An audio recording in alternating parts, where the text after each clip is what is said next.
环球大战线深入世界最前线，全球各地的观众朋友，大家好，我是叶思敏。今天节目我们会特别来关心到的是川普丁是接连进入到了北京，习近平成为全球的总调度吗？今天也会关心普丁更直言了，俄中关系已经达到前所未有的高度，加上俄军现在同步启动核演习，中俄现在高调同框，军阵启动，究竟到底是战略升级，还是逼近准军事同盟呢？再来关心，当北京跟莫斯科越绑越紧，美国主导的国际秩序是否正加速后美国时代？今天就这些议题会一起来做关心。首先欢迎我们的来宾陈立伟、孙大千委员，大家好；台大哲学系教授岳举正老师，思敏好，各位观众朋友大家好；资深媒体人彭华干，思敏好，大家晚安。好，观众朋友，今天节目一开始记得先帮我们的影片按赞，并且在热推键要记得按下去，然后呢，在留言板写下热推2个字。如果希望跟我们做更多互动，欢迎写下思敏我在哪一个城市收看，那我们也会亲自的来留言回复。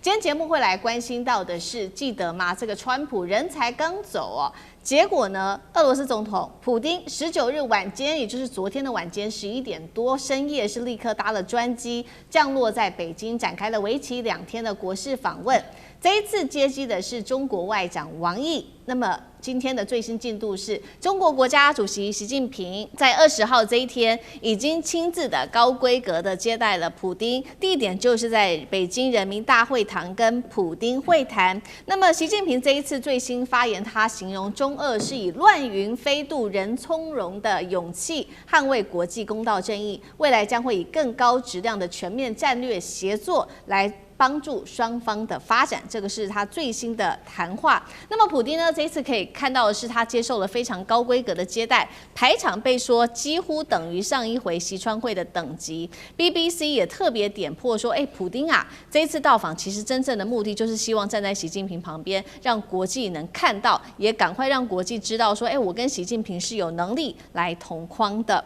那么这一次呢，我们也看到俄方也是诚意满满哦，说这个代表团的规模相当的惊人，哪一些人呢？包括了5位的副总理都来了，8位部长跟俄国央行总裁，多家国营的能源跟银行的巨头，这当中也有许多的企业家都是重量级的，包含在航太啊、核能，还有我们刚刚提到的能源跟银行等等，这个人数将近是重量级人数29人。俄国媒体戏称说，现在啊，全部的人都在中国了，只剩下总理在家顾自己的国家。我们来看到这个普丁的最新发言，他形容俄中关系呢已经达到了真正前所未有的新高度。好，另外一方面，我们也要来看到的是克里姆林宫这一次也公布了说，这一次呢和习近平主席见面，预计双方会签署，尤其在经济上有许多的合作合约要签，一共是有40份的文件，从工业到交通、核能到人文到这个能源都会做全面的深化。当然了，俄罗斯这次非常的在意，就是它的天然气有没有办法顺利的输送到中国方面。那么现在呢，西伯利亚的力量2号天然气管线也成为这次会谈会成为的焦点之一。好，有许多是在经济上的议题，俄罗斯非常需要来自于中国的大单。在军事动作上是同样有非常多的动作。我们看到俄方从19日开始呢，也是展开了为期3天的核演习。这一次动员的人数异常的多哦，一共是达到了6.5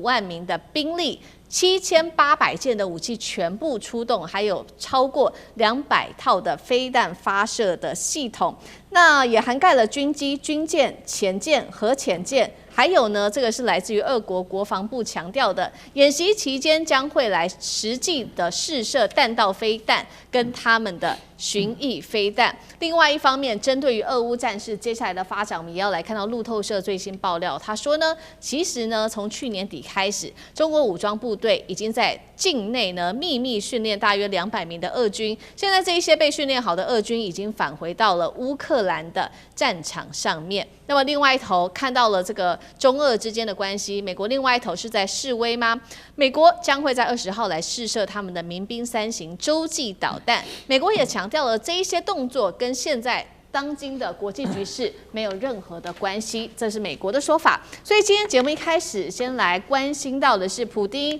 这一次可以说带着超级的代表团，这人数非常非常的多，人数众多。同步启动的是核演习，中俄真的只是合作伙伴关系吗？有没有可能来解读说，早就升级为准军事同盟了？现在中俄绑得更紧了，也代表美国的时代，美国霸权的时代是否已经松动了呢 ？BBC 也说呢，这个普丁此行就是为了希望能够站在习近平旁边。就这些议题，宋委员怎么看？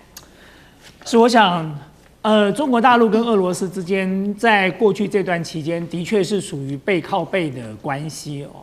那么，特别是当这个俄乌战争一旦开打之后，其实中国大陆这样背靠背的支援着俄罗斯，让俄罗斯在面临美国跟西方盟国的全面经济制裁的情况之下，它仍然能够挺过最艰困的那一段时期哦。那么，包含当时的俄罗斯的这个石油跟相关的能源被禁运哦，那么也是透过中国大陆做一个管道哦，能够让这些这个石油跟这个天然气哦，能够有一个这个去处。那么当然，这对于俄罗斯提供了非常大的帮助。那么我要强调的问题是说，其实美国的2个最重要的国际政治专家，我在这里曾经说过，布里辛斯基跟季辛吉，他们同样都强调了一件事，就是不能够让俄罗斯跟中国站在一起。但是愚蠢的美国接下来这几位领导人哦，从拜登到这个川普，他们就是把俄罗斯跟中国紧密的绑在一起了。你知道季辛吉当年花了30年的时间去裂解俄罗斯跟中国，借由中国大陆来牵制俄罗斯，最主要的就是一个基本的概念：如果地球是一个棋盘，谁掌握欧亚大陆，谁就掌握了全球的权力。所以呢，如果当中国大陆跟俄罗斯结合在一起哦，那么中国大陆加上俄罗斯，除了亚洲之外，他就已经把手伸到了欧洲了。那么更蠢的是，拜登当时因为撩拨那个俄乌战争，季辛吉再三强调，乌克兰是俄罗斯进入欧洲的门户，绝对不能够让俄罗斯去打乌克兰。可是美国就一手操作，完成了这样一个宏大的历史任务啊！所以现在大家如果仔细看一下整个的世界地图，中国大陆加俄罗斯，再加上现在俄罗斯入侵了乌克兰乌东的土地，你整个。如果你再加上这个北韩，再加上伊朗哦，整个欧亚大陆的这个权力的局势已经开始有很大的改变了。如果这些国家都是紧密的结合在一起的话，美国在欧亚大陆上的优势将会完全失去哦。那么当然就回到我们刚才讲的，全球的权力从重心是不是在改写？当然是这样哦。那么你说俄罗斯有求于中国大陆，可是在伊朗战争开打之后哦，对中国大陆来讲，它某种程度也需要得到俄罗斯的支持啊。最关键的原因就是因为能源的问题嘛，就当海运的能源发生了问题，不管是我们看到的现在的荷姆兹海峡，或者是美国不断操弄的马六甲海峡，对中国大陆来说，海运的咽喉一直是都被握在别人的手上，这是一件很不舒服的事啊。所以他们想尽了各种办法去突破这些所谓天然的天险问题哦。那么因此，俄罗斯当然就扮演一个很重要的角色啊，比如说西伯利亚力量2号。这个是长期以来俄罗斯跟中国大陆的这个能源往来的管道，比如说这个中国大陆的一带一路，它的往欧洲的这个路线，经过西伯利亚的这条路线，当然相对来说也是很重要的哦。所以其实俄罗斯跟中国大陆现在已经是一个非常紧密的背靠背的关系了。但是你说它是不是一个军事同盟？我倒认为不尽然的原因很简单，什么叫军事同盟？俄罗斯跟北韩是军事同盟，所以俄罗斯发生战争的时候，金正恩派兵参战。所谓的军事同盟就是一国受到攻击，另外一国就要派兵参战了。这不是中国大陆的行事风格哦。就是你看过去这么长一段时间，第一，中国大陆没有入侵过人家的。通常中国大陆发生战争都是因为边境的这个些微的这些零星的冲突，你很少看到中国大陆几乎没有他发动什么灭国之战的啊，就把那个国家给灭了，或者把那个国家的总统这个派个特遣部队把他抓来了。中国大陆从来不干这种事的啊。就对中国大陆来说，他所行使的是这个开大门走大路的方式，他相信国际组织，他相信国际秩序，他相信多边主义，他并不认同美国那种老大哥的心态哦，就你认我当大哥，我收你当小弟哦，以后你家出了事，我就来帮助你。这是美国长期以来操控全世界、掌握全世界的方式，但这不是中国大陆的游戏方式哦。所以其实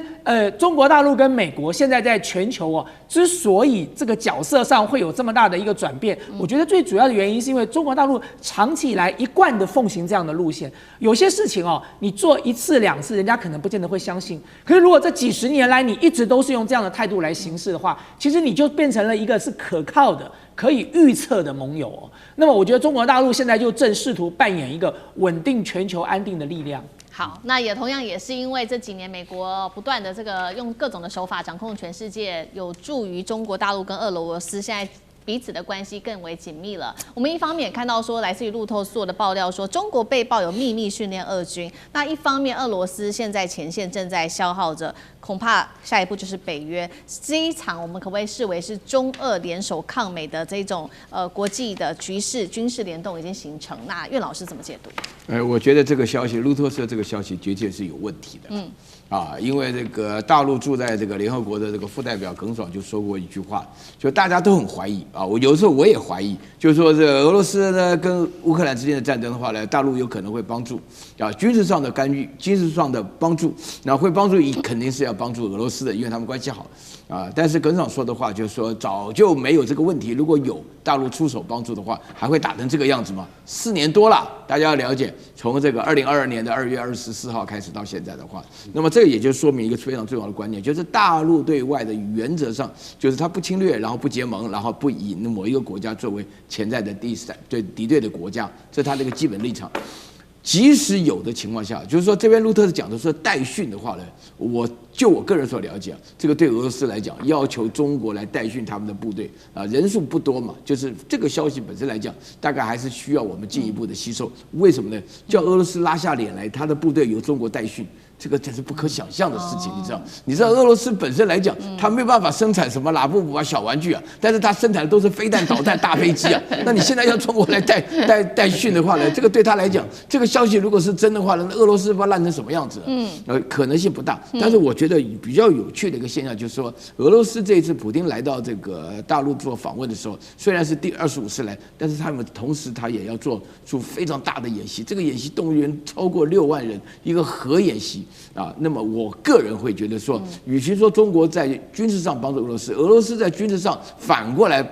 帮中国撑腰，因为大家都知道，美日现在正在演习，17号到现在，就是在这个石环岛啦，就是在宫古岛啊、石垣岛啊、与那国岛上面的共同进行演习，数量规模都不大，但是俄罗斯的准备在军事上的这个做法上来讲的话，以俄罗斯的军力，我觉得说这件事情倒是非常值得我们进一步观察跟注意的。哪里呢？就是对日本的时候，北边俄罗斯是轻轻松松的拿住它、牵制它，而且俄罗斯的确有这个意思。那所以我个人会觉得说，要导军事上的联合的话，要针对的对象应该也不是美国，可能是日本。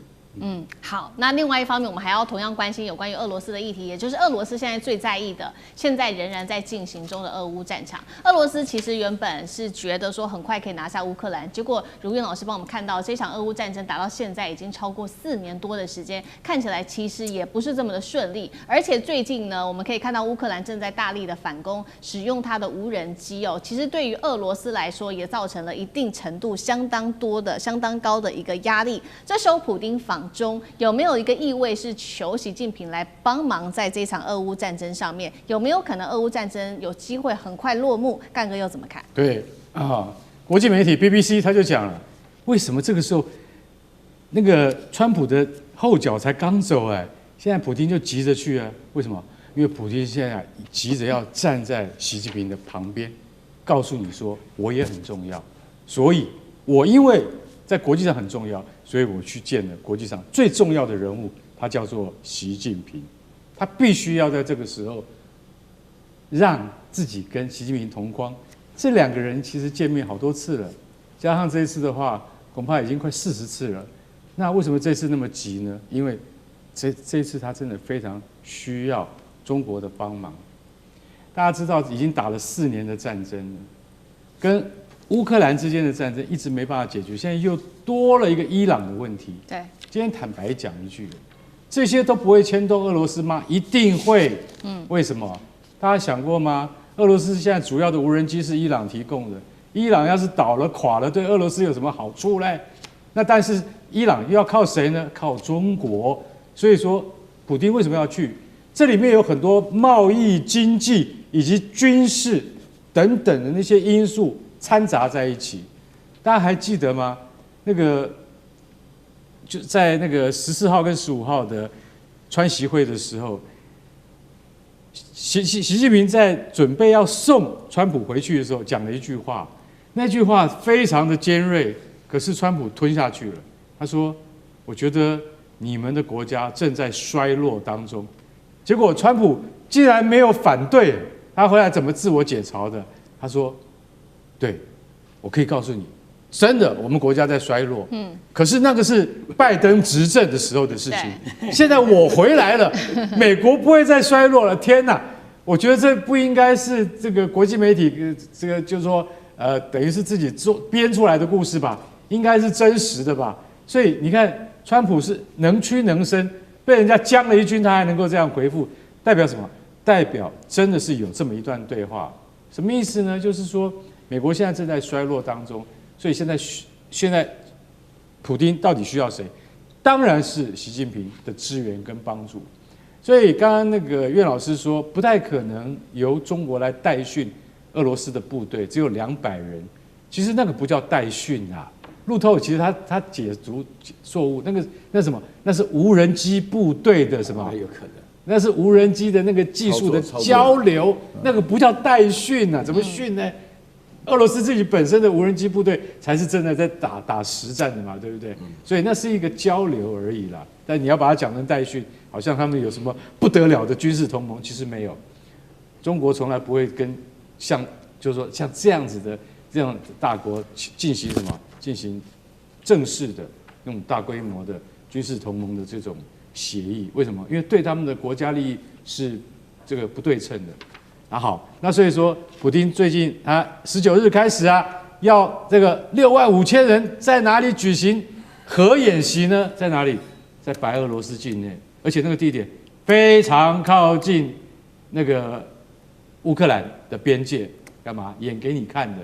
白杨飞弹也出来了，真果树飞弹也出来了。我跟你讲，普丁是一个最喜欢炫耀核武的国家，但是说句实在话，核武是不可以用的东西。可是我还是要拿出来给你看，